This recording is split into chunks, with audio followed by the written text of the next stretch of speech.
During our home and garden research here in Brazil, we've identified one category to be one of the most preeminent for this industry. And this category is actually home textiles. So we're talking about a category that has been growing over the review period, mainly due to the boosting in real estate offering and credit from the government, and a raising C class here in Brazil. This consumer is buying a new home and is willing to spend money in order to compose their home sets. There are actually live purchasing cycles regarding the purchase of a new home.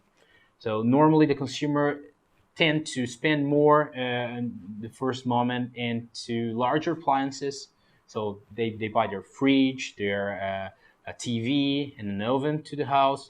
And afterwards, they tend to swift this purchase behavior to smaller appliances. So they buy mixers, microwaves, and home textiles for the bathroom, and the living room. And since this consumer has a higher disposable income, he's actually seen value into products with a higher fabric sophistication, a better design. They're actually realizing that those products also increase their home status and compose their home set in a better way. So talking about production here in Brazil, we have a strong local industry with diverse big players, and the competition tend to be fierce. Normally, those companies have several different product lines for different types of consumers.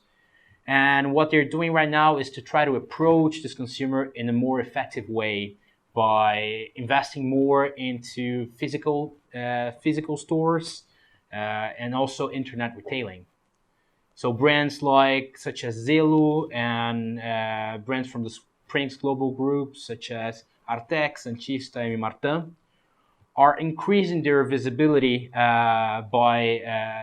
through those investments, basically. And as a prospect for the future, there are a lot of space of growth, mainly because Brazil still has a household deficit that has to be overcome over the next years. A lot of people that are not willing to buy their houses right now, but they're going to do it in the near future, especially when the economy goes back to its normal flow. So the prospect for this segment, home textiles in Brazil, is actually pretty good.